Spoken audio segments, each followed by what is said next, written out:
Chers téléspectateurs, vous êtes de retour sur le plateau d'Africa 24 en direct de Niamey, au Niger, dans le cadre de l'élection présidentielle prévue le 21 février prochain. Il se trouve qu'il y a 15 candidats qui sont en lice pour ce scrutin, très attendu. On va donc vous présenter un portrait rapide de chacun d'entre eux.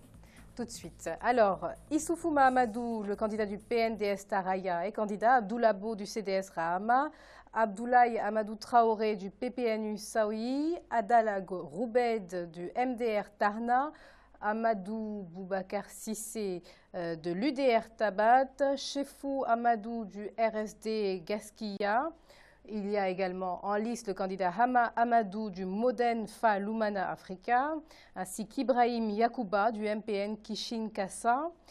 Kassoun Maman Mokhtar du CPR Inyanchi est également candidat, ainsi que Lawan Magaji de l'ARD Adalchi Moutounchi. Mahaman Ousmane du MNRD Ankouri brigue la magistrature suprême, ainsi que Mahaman Amissou Moumouni du PJD Hakika. Mahaman Jean-Philippe Padonou du CDP Maraba Bikoum, Seini Oumarou du MNSD Nassara et Teirou Gimba du modèle Maïkata. Alors effectivement, vous avez pu donc apercevoir ces 15 candidats qui sont en liste. Nous en recevons un en particulier sur ce plateau qui va notamment venir débattre de son programme de campagne. Il s'agit d'Elhadj Mahaman Amissou Moumouni. Soyez le bienvenu sur ce plateau. Merci madame. Alors vous êtes candidat à l'élection présidentielle, on l'a bien compris. Nous allons débattre de votre programme, de ce que vous proposez aux Nigériens. Mais avant, comment se passe votre campagne? Dites-nous. Très bien madame. Très bien, c'est tout ce que vous avez à dire sur votre campagne. Vous pouvez poser une question, comment se passe ma campagne? Je vous dis très bien. Pour quelles raisons se passe-t-elle très bien? Parce que je rentre en contact avec les populations, le monde rural. Ma campagne, ce n'est pas du folklore. Ce n'est pas aussi distribuer de l'argent. Je vais dans le Niger profond et j'explique mon programme aux citoyens qui en ont besoin, c'est-à-dire les citoyens qui sont dans la misère, les citoyens qui sont ténaillés par l'ignorance. Donc j'explique mon programme. Et je demande à ces citoyens-là de voter pour ma personne. Parce que j'incarne deux choses. Et trois. La première chose, j'incarne la rupture entre cette vieille classe politique qui n'a pas été en mesure, qui n'a pas été à la hauteur. Et j'incarne aussi le changement. C'est-à-dire, je veux gouverner ce pays autrement. Et j'incarne l'espoir, madame. Donc, ces trois mots, je les incarne. Très bien. Alors, nous allons tout de suite regarder un portrait de notre candidat pour tenter d'en savoir un peu plus sur ce qui a motivé sur sa candidature, sur ce qu'il est en train de faire actuellement, justement, à l'intérieur du pays et dans la capitale. On se retrouve juste après pour un certain nombre de questions concernant tout cela. Mahaman Amissou Moumouni, le monsieur lutte contre la corruption au Niger. Militant actif de la société civile, il a été à l'origine en 1992 de l'une des premières organisations de la société civile, l'Association de défense des droits de l'éducation. Pendant plusieurs années, Mahaman Amissou Moumouni fera du combat en faveur de la scolarisation des enfants du Niger son cheval de bataille.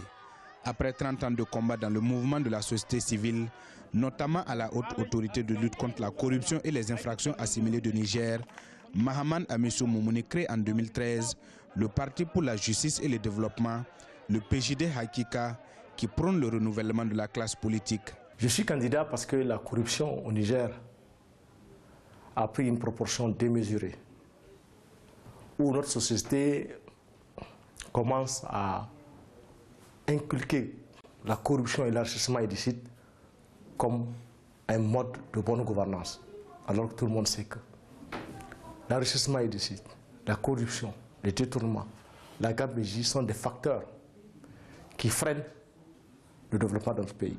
Parti d'opposition indépendante, le PJD Hakika veut bâtir un Niger nouveau, émergent et véritablement démocratique.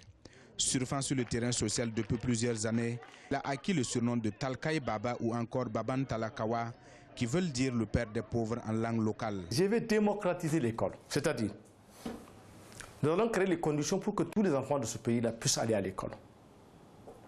Parce qu'aujourd'hui, le problème qui se pose, nos enfants sont analphabétisés. Et nous allons mettre les moyens dans l'école. Parce que pour développer un pays, il faut avoir le savoir. Né le 6 mars 1963 à Niamey, Mahaman Amissou Moumouni est gestionnaire de formation. Il faut rappeler qu'il fut un soutien d'Issoufou Mahamadou lors de la présidentielle de 2011. Ancien vice-président de la haute autorité de la lutte contre la corruption et les infractions assimilées, il brigue pour son premier mandat électif la présidence de la République du Niger. Alors, vous prenez la rupture notamment avec ceux qui ont été pendant longtemps au pouvoir. Pourquoi est-ce important au Niger? C'est important de prôner la rupture parce que leur façon de gouverner a considérablement retardé ce pays. Leur gouvernance est caractérisée par la bonne gouvernance, c'est-à-dire l'enrichissement illicite, la gabegie, le détournement des deniers publics et le mauvais exemple. Parce que lorsque vous accédez aux plus hautes fonctions de l'État, vous devez être le bon exemple. Malheureusement, depuis la démocratie, tous ceux qui se sont succédés au pouvoir, chacun a d'une façon ou d'une autre montré ses limites. Et le Niger, qui était cité en exemple lorsque Gyori Hamani était au pouvoir et Seydi Kounté, subitement le Niger s'est retrouvé dans l'ère démocratique, presque le dernier en matière d'indice de développement. Donc voilà pourquoi nous prenons la rupture. Leur façon et leur manière qu'ils ont eu à gérer ce pays a fait que ce pays s'est retrouvé aujourd'hui pratiquement toujours dernier en indice de développement, alors que nous sommes très riches. Mais qu'est-ce qui vous fait penser que vous serez un meilleur exemple que ceux qui ont été aux affaires avant vous? Vous savez, j'ai un programme. Je n'aime pas parler de moi.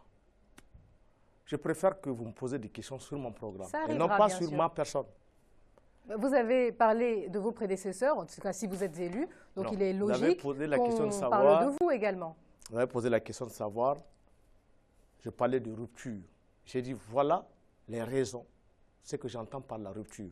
Il s'agit de gérer le Niger d'abord de manière démocratique et de manière responsable, c'est-à-dire transparente. Il faut qu'il y ait la transparence dans la gestion de l'État. Il faut que les citoyens sachent concrètement et sérieusement comment est bien gérer leurs biens publics. Donc, j'ai dit leur façon, leur manière qu'ils ont eu à gérer pendant une vingtaine d'années ce pays a coulé notre pays. Donc, je prône la rupture et j'incarne la rupture. Maintenant, vous demandez votre question de savoir qu'est-ce qui prouve?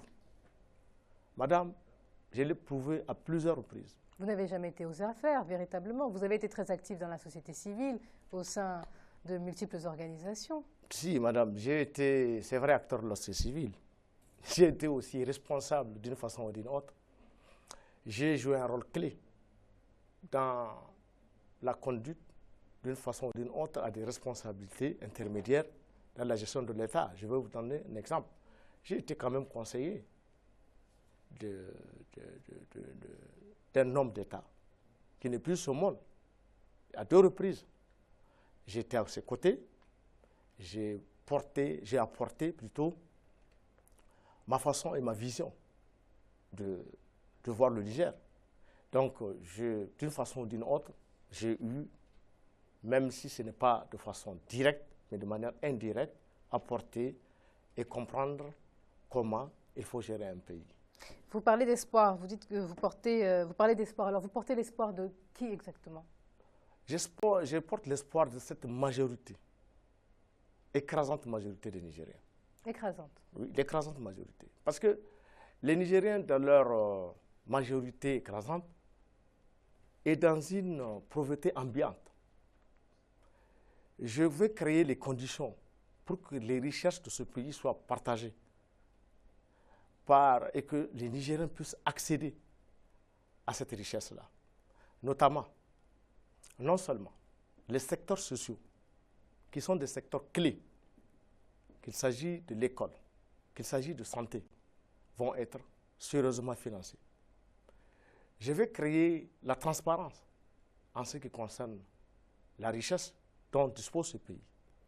Et nous allons obliger les partenaires à avoir, nous allons négocier de manière responsable. Négocier ou obliger? Négocier. Nous allons négocier autour d'une table avec des partenaires pour un partenariat gagnant-gagnant, qui trouve leur compte et que nous puissions trouver aussi notre compte. Nous n'accepterons plus cette domination. Nous allons faire aussi en sorte... Domination de qui, vous, exactement? De ces partenaires. De quels partenaires? Les différents partenaires qui interviennent dans le domaine en ce qui concerne nos ressources naturelles, madame. Vous savez qu'aujourd'hui, le Niger... Donc l'uranium, par exemple? Oui. Si donc vous parlez d'Areva, par exemple? Non, je ne parle... J'ai dit de l'uranium. Nous allons faire en sorte que notre uranium soit... que le peuple puisse accéder à l'information en ce qui concerne ce produit-là. Parce que aujourd'hui, ce produit, il est pratiquement difficile pour un Nigérien de vous dire combien il est vendu, combien il est acheté, ce que les Nigériens gagnent et qu'est-ce que ça apporte aux Nigériens. Donc, il faut qu'il y ait la transparence dans ce domaine-là. Et nous allons créer les conditions de faire en sorte que notre économie soit une économie formelle. C'est-à-dire nous allons combattre l'informel. Vous savez, dans ce domaine, il y a beaucoup de choses qui échappent à l'État. Nous allons faire en sorte que les impôts rentrent dans ce pays. Parce que pour construire une nation, il faut qu'on paye les impôts. Et donc comment vous comptez convaincre justement ceux qui sont dans le secteur informel de passer dans le formel? Une tâche assez lourde, hein? Oui. Dans notre projet de société, nous avons des mécanismes que nous avons mis en place et ces mécanismes seront utilisés pour faire en sorte que nous amenons les citoyens à comprendre la nécessité de payer les impôts. Parce que, vous savez, ce qui fait mal aux citoyens, ils payent leurs impôts, mais ils ne voient pas réellement la destination de ces impôts. C'est-à-dire, ils constatent que il y a un certain nombre d'individus, une fois qu'ils arrivent au pouvoir, s'enrichissent illicitement. Parce que vous avez beaucoup d'hommes aujourd'hui qui ne peuvent pas justifier leur richesse. Ils ne peuvent pas le faire. Parce que quand vous les demandez comment vous êtes arrivé à un tel niveau de richesse, ils ne peuvent pas. Mais avant cela, quand vous parlez de mécanismes, vous donnez-nous un exemple concret de mécanisme que les Nigériens justement peuvent comprendre. Écoutez, madame, quand vous prenez dans le cadre des impôts, vous avez chez nous un certain nombre de Nigériens qui ne payent pas ces impôts-là. Ils ne les payent pas parce que l'administration est totalement politisée. Ils ne le payent pas parce qu'ils pensent qu'une fois ils sont au pouvoir, ils peuvent faire ce qu'ils veulent. Il faut mettre un terme à ça. Il faut créer les conditions pour que les services concernés, les impôts, puissent rechercher les impôts. Que ceux qui ne payent pas puissent payer les impôts. Et que les citoyens qui ne sont pas taxés, qui doivent être taxés, puissent être taxés. Que tout le monde... Comment faire cela? Je vous ai dit que nous avons un mécanisme. Oui, mais quel mécanisme? Justement, laissez-moi finir, je suis en train d'expliquer.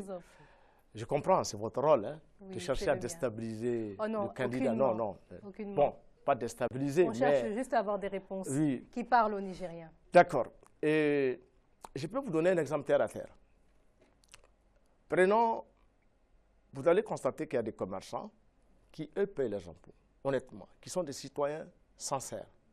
Mais d'autres, pour des raisons politiques ou pour des inconstances politiques, échappent aux impôts. Ou même quand on leur demande de payer les impôts, ils menacent ces structures-là chargées de collecter les impôts. Donc nous allons collecter l'impôt, madame, de manière démocratique et nous allons faire en sorte que tous ceux qui sont concernés sur la chaîne, que chacun puisse payer ses impôts. Donc, je vous ai dit qu'il y a un mécanisme. Et ce mécanisme, c'est les services compétents en la matière qui mettront leur stratégie pour pouvoir. Nous ne sommes que des hommes politiques qui vont donner les orientations pour que, et de manière impartiale, que tout citoyen concerné qui doit payer ses impôts puisse les payer. Parce que c'est à travers les impôts qu'on peut construire une nation. On ne peut pas construire une nation lorsque vous ne payez pas vos impôts. Parce que pour réaliser votre projet de société, il faut les moyens. Et il faut que d'abord, les citoyens à l'intérieur, avant de tendre la main à l'extérieur, il faut que nous mettons les mécanismes pour mobiliser l'ensemble des ressources, si nous pouvons le faire, et être dans la position d'éviter de tendre la main. Donc, pour vous dire, madame, les mécanismes, les stratégies seront développés par les services concernés. Il y a plusieurs sujets d'actualité d'ailleurs qui interpellent les Nigériens. Il y a plusieurs défis justement que le prochain président aura à relever, notamment le défi démographique. Alors, vous savez que par exemple le taux de fécondité est assez élevé au Niger. Certains prônent une politique justement visant à inciter les femmes à moins procréer. Est-ce que c'est aussi dans votre programme? Si oui, comment comptez-vous le mettre en place? Et ça ne peut pas être ma politique, madame. D'abord, pourquoi? Parce que je suis un religieux. En principe, vous savez, pour moi, c'est Dieu qui nourrit. Ce n'est pas un être humain qui nourrit, et ni encore des stratégies. Mais ce que je ferai, je veux porter une sensibilisation très forte pour expliquer aux citoyens les raisons, peut-être, les expliquer pourquoi il faut peut-être espacer les naissances. Parce que là, c'est permis par le Coran. Espacer les naissances. Procréer moins et espacer les naissances, c'est équivalent. Vous m'avez posé une question, laissez-moi. D'accord. Donc, c'est différent, madame. Interdire aux gens de ne pas faire des enfants, ce n'est pas pareil. Je n'ai pas évoqué l'interdiction. Espacer, madame, les naissances, c'est quoi? C'est que lorsque vous avez un premier gosse, que vous prenez le temps, c'est permis et autorisé par l'islam, que vous prenez un temps pour pouvoir être dans la position d'avoir un deuxième gosse, c'est-à-dire que le premier, il a eu le temps d'être dans la position d'aller à l'école, d'être pris en charge totalement, et maintenant, en ce moment, vous pouvez souhaiter avoir un deuxième gosse. Là, c'est ce qu'on appelle l'espacement.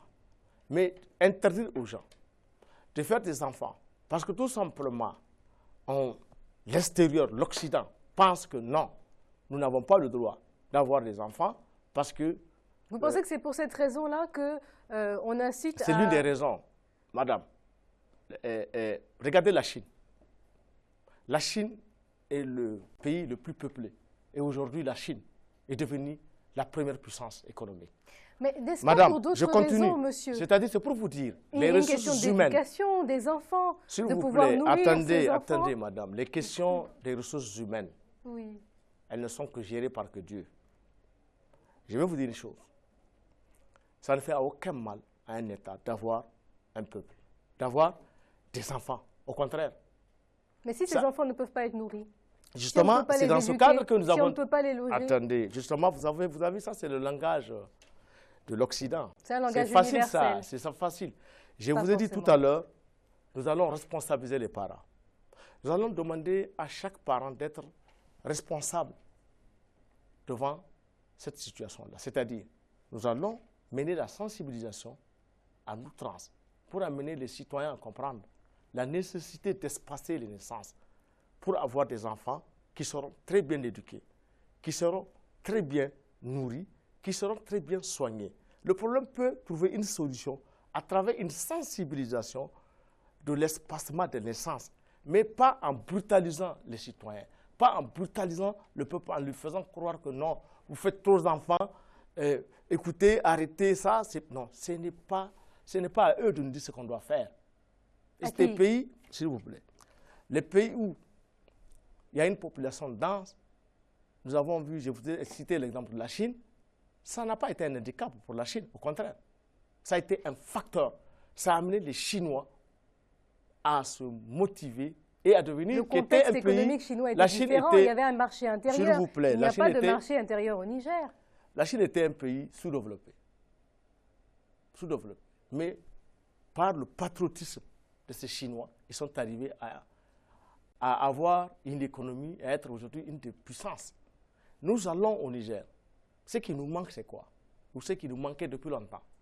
Il y a eu des citoyens, il y a eu des patriotes qui ont géré ce pays. Ça, je le reconnais. J'ai cité tout à l'heure le président Guéry, j'ai cité tout à l'heure le président Kounché. Mais vous savez, ce qui a beaucoup manqué, c'est que vous ne pouvez pas aujourd'hui gérer un pays. Et lorsqu'on constate votre train de vie, vous ne pouvez pas donner le bon exemple. Madame, je cherche le pouvoir pour changer les choses. Je cherche le pouvoir. Moi, je ne cherche pas le pouvoir pour m'enrichir. Regardez, vous m'avez d'ailleurs posé la question en me disant, on dit que vous êtes le candidat le plus pauvre. Oui, je vous ai dit que oui, je suis le candidat le plus pauvre. Et je suis le candidat qui aujourd'hui va vers les citoyens pauvres. Aujourd'hui, quand vous prenez ma campagne, elle est très différente des autres. Oui, effectivement, j'ai soulevé le fait que vous n'aviez pas les moyens financiers. J'arrive, laissez-moi finir. Pour poursuivre cette campagne. Ma campagne, je vais vers les citoyens. Moi, je vais dans le Niger profond, madame. Et j'ai eu la chance d'avoir certaines de vos équipes qui m'ont suivi, qui ont vu comment je mène ma campagne. Je ne fais pas du bruit, je ne fais pas du tapage. Donc, moi, j'ai un vrai programme. Et mon programme, il est intitulé « Les 15 engagements du président candidat ». Et dans ces 15 engagements, toutes ces questions que vous êtes en train de soulever, c'est des questions que j'ai eues et dans le projet de société que nous avons eu à détailler. Mais ici, nous avons sorti dans ce projet, dans ce truc-là, les grands axes. Et ces grands axes s'intitulent autour de ces 15 engagements que je vous ai d'ailleurs tantôt. Vous avez eu à dire que vous n'avez pas le temps d'écouter. Pardon? Vous n'avez pas le temps, vous n'avez pas eu le temps. Lorsque la première fois, oui, j'étais sur votre tableau, sur votre plateau, oui, vous avez dit, Monsieur le Président, on n'a pas le temps de suivre tous vos 15 engagements. On va prendre quelques exemples. Oui, et d'ailleurs, c'est également le même argument que je vais vous sortir parce qu'il nous reste quelques minutes. Et je voudrais, avant qu'on termine, qu'on parle de justice. Parce que je sais que c'est un thème qui vous tient à cœur et de lutte contre l'impunité. Sur ce plateau ici, juste avant, nous avions des personnes qui en débattaient. Qu'est-ce que vous comptez mettre en place si vous êtes élu pour changer la donne au Niger, pour permettre au Niger d'avoir une justice équitable, libre, si tant est qu'elle ne le soit pas actuellement? Bon, vous savez, la question de la justice, c'est à deux niveaux. C'est à deux niveaux. D'abord, la justice elle-même, tout court, où les citoyens doivent se plaindre. Cette justice aujourd'hui, je le dis sans embâche, est malade. Le citoyen nigérien croit de moins en moins à cette justice. Donc, nous allons faire en sorte que la justice soit réellement indépendante. Nous allons faire en sorte que les magistrats, qui, normalement, selon la Constitution, doivent agir au nom du peuple nigérien, rendre le verdict au nom du peuple nigérien, nous allons faire en sorte que ça soit ainsi. Nous allons faire en sorte que les magistrats soient indépendants, en créant les conditions et en les mettant dans les conditions. Parce que, vous savez, la justice, c'est le seul recours pour le pauvre. Et la justice consolide la démocratie. Et lorsque vous n'avez pas de justice dans un pays, vous n'avez pas de démocratie. Aujourd'hui, laissez-moi finir, madame. Terminé. Aujourd'hui, notre justice, elle est pointée du doigt. Parce qu'actuellement, le régime qui est au pouvoir, les gens ont l'impression que ce régime manipule la justice. Et lorsque des citoyens sont frustrés et que finalement, la justice qui est censée être le dernier rempart, si on ne prend pas garde, ça risque d'être l'explosion. Vous avez parlé de la question de la lutte contre la corruption. Malheureusement, vous voyez, on arrive déjà au terme de ce débat. Je voudrais prendre une dizaine de secondes et vous demander de regarder cette caméra, de vous adresser directement aux téléspectateurs et de leur dire, une fois de plus, pourquoi les électeurs nigériens doivent voter pour vous le 21 février prochain. Je demande aux Nigériens de voter pour moi parce que je suis sûr qu'avec ma gouvernance, le Niger va changer. Je suis sûr qu'avec ma gouvernance, il y aura la transparence. Je suis sûr qu'avec ma gouvernance, il y aura la justice. Je suis sûr qu'avec ma gouvernance, les citoyens honnêtes auront leur mot à dire. Je suis sûr qu'avec ma gouvernance, le Niger va progresser. Et je suis sûr qu'avec ma gouvernance, l'ignorance va reculer. Voilà en un mot, en quelques mots, madame, c'est que je demande aux Nigériens les raisons pour lesquelles, et j'en suis sûr, j'en suis convaincu que j'aurai ce suffrage nigérien. Bonne campagne électorale, car elle n'est pas encore terminée. Merci à vous, El Hadj Mahaman Amisou Moumouni, d'avoir accepté de répondre à ces questions. Vous êtes candidat du PJD Hakika, candidat à l'élection présidentielle. Chers téléspectateurs, merci de nous avoir suivis. Le prochain débat sera axé autour de l'éducation et de la formation professionnelle. Mais avant cela, je vous laisse en compagnie de Thierry Ngogang pour le débriefing des experts. Merci de nous avoir suivis et à bientôt sur Africa 24.